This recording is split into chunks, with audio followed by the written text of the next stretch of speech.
Présentez-vous. Oui, c'est M. Adi, le conseiller du directeur général du Fonds des garanties Côte d'Ivoire.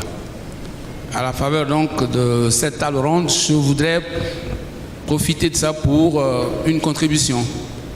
Alors, le premier qui a exposé a indiqué qu'on ne règle pas vite les sinistres. Alors que, lorsqu'ils exposaient ce matin, ils ont dit qu'ils sont les conseillers des clients. Si moi je suis conseiller des clients, que mon sinistre n'est pas réglé, je m'adresse à la DNA. En Côte d'Ivoire, par exemple, la direction des assurances a créé un service de réclamation. Au point que, quand un sinistre n'est pas réglé, alors que tous les dossiers sont fournis, ce dossier est réglé dans les meilleurs délais. Donc, au courtier de Côte d'Ivoire, par exemple, il faudrait qu'il utilise ce canal. Ensuite, il y a que l'article 258 du Code civil indique que si une victime s'adresse à une compagnie pour une prise en charge pour se faire soigner, cette compagnie-là est tenue de délivrer la prise en charge. Si tant est que les courtiers sont les conseillers des clients, ils peuvent aussi utiliser ce canal-là pour régler facilement avec l'appui aussi des directions nationales. Deuxièmement, tout à l'heure, et quand Madame Camara a exposé, elle a aussi soulevé un autre problème, la prolifération.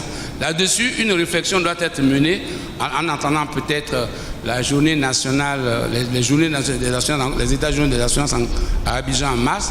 Par exemple, il serait bon qu'on exige des intermédiaires un certain savoir et au moins un chiffre d'affaires qu'il faut réaliser, parce que quand vous exercez un métier, ça veut dire que vous avez des charges d'exploitation. Si vous ne réalisez pas un certain chiffre d'affaires que vous existez, ça veut dire que vous détournez les primes. Et si vous détournez les primes, ça veut dire encore qu'on ne donne pas les moyens aux compagnies d'assurance de faire face à leurs sinistres. C'est pourquoi je voudrais qu'une réflexion soit faite pour dire dans quelles conditions on doit exercer, avec quelles compétences, avec quel chiffre d'affaires, mais en tout cas, en attendant peut-être les journées qui vont se dérouler à Abidjan, il faudrait que la réflexion soit menée par les uns et les autres afin que véritablement l'industrie d'assurance nourrisse d'abord ceux qui sont les intermédiaires, mais aussi, parce qu'on a discuté longtemps sur le taux de pénétration. Si les assurés sont satisfaits, il n'y a pas de raison que la population qui a besoin d'être assurée ne suive pas. Je vous remercie. On parle de concurrence. Je vois beaucoup de mains se lever. Il y a trois. Monsieur Chekba, Massoussou et monsieur Simenou. Touré. Ah, Touré. Oui, monsieur Touré. Ah oui, d'accord. Oui, merci Monsieur le Président. Donc, moi aujourd'hui je suis un peu sceptique. Quand j'entends les protecteurs des assurés et des bénéficiaires de garantie réagir d'une certaine manière. Excusez-moi, j'ai mon franc-parler. Nous demandons l'application des dispositions du livre 5. C'est tout ce que nous demandons. Aujourd'hui, le rôle du régulateur, c'est de protéger les assurés. Aujourd'hui, il faut benchmarker. En France, les garagistes distribuent de l'assurance, les banques distribuent, mais ils sont soumis aux mêmes contraintes que les intermédiaires. Mais si on laisse n'importe qui distribuer, demain, il y a donc une responsabilité de l'intermédiaire. Mais cette responsabilité ne pourra pas être, cet intermédiaire ne pourra pas être poursuivi pour répondre de sa responsabilité pour défaut de conseil. C'est ce que nous demandons. Nous demandons encore une fois que les dispositions du livre 5 soient respectées et renforcées pour que tous ceux qui sont habilités à distribuer des produits d'assurance soient assujettis aux mêmes règles. C'est la seule chose que nous demandons. Et ceci dans le souci de protéger les consommateurs. Merci. Monsieur Passousou, oui. Merci. J'avais demandé la parole, mais je crois que Chekba a traduit très exactement ce que je voulais dire. Je voudrais simplement ajouter ceci. Il est quand même déplorable qu'à chaque fois que nous avons l'opportunité de poser les mêmes questions sur lesquelles nous revenons, que nous n'arrivions pas, que nous ne parviendrons pas, dans le cadre d'un partenariat assureur et intermédiaire, à trouver des solutions. Les problèmes que nous posons, vous les connaissez, puisque vous êtes, vous, assureur, à l'origine de ces questions de prolifération de canaux de distribution. Comme disait Cheikh, nous sommes un tout petit peu gênés par la position du régulateur local, national, qui a pour mission de veiller à ce que les dispositions du Code CIMA soient appliquées.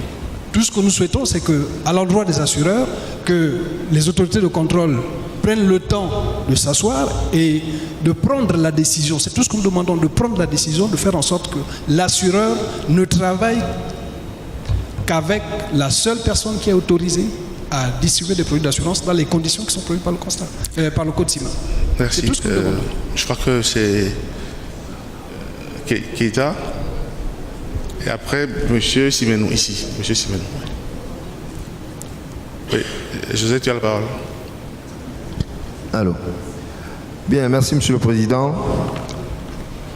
Je crois que c'est Simenou Kwasi, je suis président directeur général de la Protectrice Assurance, président de l'Association professionnelle des assureurs conseils du Togo. Je crois que, bon, mes prédécesseurs l'ont dit tout à l'heure, mais je crois qu'il y a péril en la demeure. À péril en la demeure. Les mots sont bien placés parce que on se réfugie derrière le mutisme du Code sur certains points pour délivrer des agréments. Aujourd'hui, on parle de prolifération de courtiers. C'est exact. Parce que sur certains marchés, on sait comment les agréments se délivrent, comment on les délivre. Mais au-delà des dispositions, j'allais dire de la norme subjective, à savoir il faut remplir un certain nombre de conditions, je crois que les autorités de contrôle doivent également avoir elles-mêmes certains critères. Je prends par exemple le critère simple du niveau de constitution de capital social. Comment voulez-vous qu'une société de courtage qui veuille protéger les intérêts des assurés puisse se constituer avec un capital de 1 million? Disons-nous la vérité. 1 million de francs pour constituer une société. Et donc, fatalement, c'est que cette société, elle commence avec beaucoup de handicaps. Et au-delà de ça, lorsque les agréments sont délivrés, chemin faisant, malheureusement, ce que l'on constate, c'est que la Direction nationale des assurances, une fois l'agrément délivré, on ne se soucie plus, n'est-ce pas, de la suite. C'est-à-dire qu'on ne suit plus le courtier agréé, et puis après on parle de brebis galeuses, parce que sur certains marchés, il y a des courtiers qui n'ont même pas de bureau. Une fois l'agrément reçu, parce que ce courtier a peut-être une affaire, c'est pour ça que l'agrément lui a été octroyé, donc après, le courtier disparaît. Donc il y a une question de suivi, de manière à ce que l'on aboutisse à l'assainissement.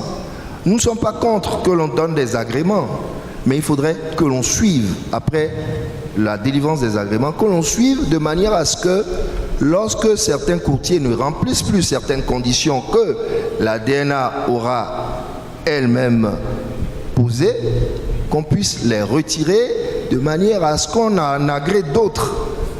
Parce que sinon, un jour on va se retrouver, comme sur certains marchés, avec 200 courtiers, 100 courtiers il paraît. En tout cas, sur mon marché déjà je m'en plains, j'en ai 35 je pense. Il y a moins d'un an, ils étaient 26. Et bon, alors aujourd'hui, il faudrait que la FIAC puisse également faire un travail d'assainissement, n'est-ce pas? C'est-à-dire qu'il faudrait déjà répertorier sur beaucoup de marchés ce qui se passe, les problèmes, de manière à ce qu'on arrive à un marché sain. Je vous remercie. Merci. Je crois que je vais donc résumer. Il y a encore des mains qui se lèvent là. Je voulais resituer un peu la problématique et même l'approche de solution. Je serais plutôt ravi de trouver dans cette salle des apports qui viennent de chaque marché et qui émanent, disons, d'un espace d'échange tripartite entre DNA, assureur, association d'assureurs et courtier. Oui. Mais vous venez ici étaler sur la place publique disons, un sujet que vous aurez dû débattre, mâcher un peu sur vos marchés respectifs. La FANAF veut bien prendre en considération vos doléances, mais d'abord, faites un effort de d'essayer d'abord de trouver des débuts de solutions sur vos marchés respectifs. Je passe la parole à celui qui veut la... Oui, d'accord, vous avez la parole. Merci beaucoup. Je voudrais d'abord remercier mes deux confrères qui sont là-bas pour leur brillant exposé. Et comme on disait, en fait, ils ont tout dit pour tout ce qu'on souhaitait en fait, donc, parler et exposer au niveau de la FANAF. Malheureusement, mes deux grands frères en fait, de derrière Moucheba, ils ont tout dit parce qu'en fait, la plupart des compagnies ne sont pas présentes. Par contre, ce que je voulais simplement dire par rapport, on a parlé des agents généraux, nous avons parlé également des mandataires non salariés. C'est ça. Mais quid des apporteurs d'affaires, ceux-là qui n'ont ni carte professionnelle, c'est-à-dire ne respectent pas l'article 510, on ne peut pas les qualifier de mandataires même multicartes parce qu'en réalité, ils ne sont même pas autorisés, mais qui sont rémunérés et commissionnés par les compagnies d'assurance. Il en existe. Parce qu'il arrive souvent, en fait, donc vous voyez quelqu'un qui s'active sur un risque en même temps qu'un courtier et arrive à percevoir des commissions qui font quasiment à peu près en fait, 50% du chiffre d'affaires d'un petit courtier comme nous. Et cette personne physique, en réalité, est soumise en fait, sur le plan fiscal quand un petit BRS de 5% qu'on prélève sur sa commission, qu'on arrive à le faire. Et à partir de ce moment-là, parce qu'en fait, au niveau du respect même de la législation fiscale, cette personne doit régulariser ses situations au niveau donc, du fisc. Et je pense que les régulateurs, la CIMA et tout. Pour finir, en ce qui concerne la banque, M. Ba vraiment l'a vraiment dit. Ils sont aujourd'hui, c'est le code CIMA à travers l'article 503 alinéa 4 qui a ouvert la brèche en leur donnant la possibilité d'être des courtiers. Parce qu'on n'a pas aujourd'hui donc précisé dans quelle branche ils doivent s'activer. C'est quelque chose en fait donc qu'on doit repréciser en revenant en fait donc dans la première écriture de l'article 503. Ce qui fait que en fait voilà, aujourd'hui nous avons des concurrences déloyales à travers les prix, à travers donc leur intervention dans les différentes branches parce qu'ils sont non seulement donc dans les risques que nous ne pouvons pas accéder, c'est-à-dire les risques de crédit, voilà, là on ne peut pas y accéder parce que c'est eux qui les accordent. L'automobile, ils sont en train donc de commercialiser avec des tarifs extraordinaires que nous ne pouvons pas dire. Donc voilà entre autres les questions fondamentales sur lesquelles nous devons vraiment donc travailler ensemble pour essayer donc d'apporter donc des réponses très claires. Je vous remercie. Merci. Le temps qui nous est imparti est épuisé. Je vais encore accorder 10 minutes. Les débats sont intéressants, mais je replante encore le décor en disant il y a un travail préalable à faire. Merci. Micro, oui, donne le micro à Touré. À Monsieur Touré. Merci, merci à tous. C'est Keïta qui parle. Après, vous passez le micro à Monsieur. Je ne suis pas Keïta, je suis Touré. Keïta et Touré. Les deux voulaient prendre le micro. C'est pas la même chose. Vas-y. Merci, Alassane Touré. Je suis le président de l'association professionnelle des courtiers du Mali. Et je vous remercie pour tous les débats. Je voulais juste poser une question. Et moi, je pense que c'est vraiment la CIMA que j'interpelle beaucoup et le DNA, mais beaucoup plus la CIMA dans cette affaire. Est-ce qu'il est normal qu'une compagnie d'assurance qui fasse moins de 2 milliards de francs CFA ait plus de 50 agents généraux? Est-ce que c'est normal? C'est des questions que je pose. On doit se poser vraiment des questions sur un certain type de pratiques qui cassent nos marchés. Est-ce qu'il est normal qu'une compagnie d'assurance qui fasse moins de 2 milliards de primes ait plus de 50 agents généraux? Ça, c'est un problème qui est posé au niveau des DNA, mais au-dessus, au niveau de la CIMA. Moi, je pense qu'il faut que, comme piste de solution, vous avez parlé de solutions qu'on peut trouver, qu'il y ait une forme de numerus clausus. Aujourd'hui, quand les compagnies se créent, qu'on mette un plancher, de dire tant de milliards de primes, maximum tant d'agents généraux, par exemple. Donc la CIMA peut le faire et l'imposer au DNA. Les DNA, nous les accusons régulièrement, mais je sais très bien qu'elles sont sous pression parce qu'elles sont face à des réalités locales, des pressions locales, et donc toutes les décisions peuvent venir au niveau de la CIMA qui s'impliquent réellement dans les prises de décision, parce qu'on a plein de courtiers d'assurance politique qui sont là agréés du jour au lendemain pour des raisons politiques, pour des raisons de lutte contre la pauvreté. J'ai eu à discuter parfois avec des responsables, lutte contre le chômage, lutte contre ceci, lutte contre cela, pour l'emploi, etc. Donc il y a plein de réalités. Moi je pense qu'il ne faut pas fermer les yeux sur un certain nombre de choses et se dire la vérité. La dernière des choses que je voulais dire, dans nos compagnies d'assurance, dans beaucoup de compagnies d'assurance, je ne vais pas dire toutes, tous les cadres de direction ont leur agence générale. Tout le monde le sait. Tout le monde le sait. Les agents généraux installés dans nos pays appartiennent aux gens qui sont dans des cadres de direction dans les compagnies. Monsieur on ferme les yeux là-dessus. Je le dis, excusez-moi, mais je le dis, mais c'est une réalité. Depuis 10 ans, 15 ans, on en parle, on tourne autour, on sait très bien qui est quoi, mais malheureusement, on ne peut pas faire de la délation parce que ça ne se fait pas. Et les assureurs sont là, ils ont disparu de la circulation, ils ne veulent pas entendre parler de nos récriminations. Et il y a des réalités. Et à la fin, ça va péter dans nos pays. Et aujourd'hui, on sera dans des situations où c'est tout le marché, toute la profession qui sera décriée. Je vous remercie. Dernier intervenant. Merci bien, Président. Président, je pense que tout à l'heure, vous avez parlé des 3 partenaires qui doivent travailler ensemble, c'est-à-dire les DNA, les associations des compagnies d'assurance dans nos 10 États et les associations nationales de courtiers. En tout cas, en ce qui concerne la Côte d'Ivoire, c'est ce qui s'est fait. En tout cas, nous travaillons très bien, en bonne intelligence, les 3 acteurs. Et nous souhaiterons que, en tout cas, ce soit pareil dans tous les autres pays de la CIMA, afin que les États généraux d'Abidjan soient bien préparés. Et je pense qu'en ce moment, nous allons mettre tout ça sur le tapis et en discuter. Parce que ce soir, on ne pourra pas trouver une solution à ces problèmes-là. Merci. Merci. Alors, Président de séance. Nous allons passer. J'ai un micro. Avec votre permission, je peux prendre la parole, s'il vous plaît? Dernier intervenant. Merci infiniment. Laure Nicaise Matueno. Je parle au nom de la présidente de l'APCAR, qui est l'association des professionnels d'assurance, de courtage d'assurance au Cameroun.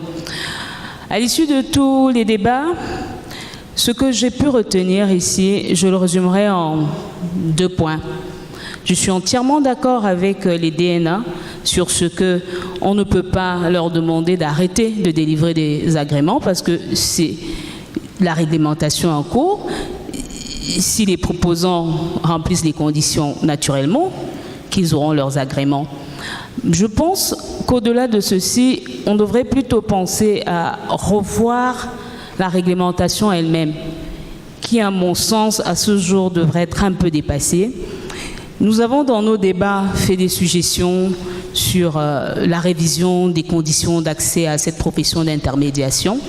Parce que si je me remémore le contexte économique dans lequel notamment les mandataires salariés et non salariés ont été admis, à ce jour, les conditions ont un peu évolué et devraient, pour nous permettre de garder les lettres d'or de notre métier, qui reste de loin un métier professionnel, il ne faudrait pas que chacun se lève et parce qu'il n'a rien à faire. Moi, ça m'est arrivé que des proches me disent j'ai mon fils qui ne fait rien là, est-ce qu'il peut venir vendre des assurances? On ne vend pas les assurances, c'est du conseil, ce n'est pas fait pour ceux qui ne font rien. Donc, je souhaiterais que dans nos États respectifs, que nous pensons véritablement, comme l'a dit Ricky, à développer un code de déontologie pour éviter ce conflit auquel nous assistons entre les compagnies et leurs agents généraux, les courtiers, parce que c'est pas sérieux que pour une demande ou une sorte d'appel d'offres, on ressorte avec des cotations différentes, simplement parce que la compagnie veut mettre au devant, veut favoriser son agent général. Moi, j'ai des compagnies qui m'ont dit, tant que vous serez sur une affaire avec mon agent général, je donnerai la cotation à mon agent général et pas à vous. Et je lui dis, même si moi, j'ai toutes les conditions pour faire l'affaire, eh bien la compagnie préfère ne pas faire l'affaire. Je pense que ce n'est pas des conditions saines de développement. Et par ailleurs, bon, je fais abstraction de tous les autres détails. Donc vraiment, si on peut développer sur nos marchés des codes de déontologie qui assainissent notre développement, ce serait quelque chose de bien. Par ailleurs, je fais cette demande, est-ce qu'à l'avenir, cette table ronde, parce que la question qui revient est davantage une question réglementaire et davantage une question législative et tout, est-ce qu'on pourrait associer à cette table la CIMA, que ce ne soit pas uniquement FIAC-FANAF, mais que ce soit FIAC-FANAF et CIMA, peut-être qu'au sortir de là, et j'espère qu'aux États généraux à Abidjan, on pourra véritablement développer de ça, et que le régulateur puisse prendre en compte nos doléances. Ceci vise à assainir le marché. De toutes les façons, le petit agent, le petit mandataire non salarié qui ne s'arrimera pas à l'époque des disruptions disparaîtra. Et nous ne voulons pas disparaître. Nous voulons, en tant qu'Africains, sur notre continent, développer notre profession et ne pas nous voir ravir la vedette simplement par les plus gros qui existent et que nous connaissons. Merci. Merci Madame pour votre intervention. Tout a été pris en compte. Je vais donc conclure. Nous avons passé pratiquement 1h20 déjà. Ceci dit, nous allons retenir que d'abord, nous aurons les états généraux à Abidjan du 7 au 9 mars prochain, où seront revus, débattus la plupart de ces problèmes qui ont été posés. La deuxième chose à retenir, c'est que nous tendons vers, à l'instar du marché ivoirien, mettre en place un espace tripartite. Et d'ailleurs, la FADAF s'inscrit dans cette démarche, à savoir, nous sommes en train d'étudier, de proposer bientôt ce que nous appellerons un comité consultatif de marché qui sera mis en place dans chaque pays pour pouvoir nous faire connaître les problèmes relatifs à notre profession. Tout problème posé par la profession sera débattu dans ce cadre pour trouver une approche de solution, ou même une solution, une recommandation à envoyer à l'autorité de tutelle, c'est-à-dire le ministre des Finances, qui, une fois une décision signée, sera applicable à tous les acteurs du marché. Dernier point, ça c'est un peu interne à chaque compagnie, mettre en place un code de déontologie. J'ai également apprécié cette proposition, et que chaque association de courtiers, sur chaque marché, mette en place au moins un code de déontologie qu'il ne faut pas mettre sous le lit, sous la table, mais qu'il faut vraiment rendre applicable. J'ai même remarqué que dans la plupart des pays où les assureurs l'ont mis en place, ils ne le mettent pratiquement pas en pratique, soit pour les problèmes de concurrence, pour les problèmes des relations entre eux, les relations entre les employeurs et les employés, relations entre les assureurs eux-mêmes. Tout cela figure dans ce code. La FADAF avait recommandé à ce que dans chaque pays, les assureurs aient ce code, et maintenant les courtiers aussi doivent travailler pour pouvoir en avoir un. Je voudrais remercier tous les participants à cette table ronde qui a été très fructueuse, qui nous a encore ouvert, n'est-ce pas, l'esprit et la vision sur un peu les différents problèmes de notre profession.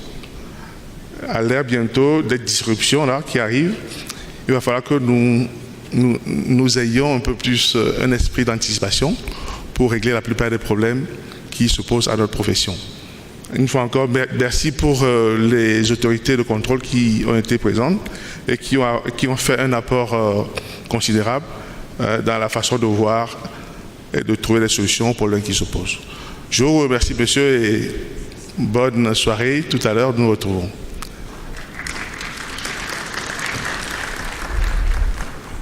Merci.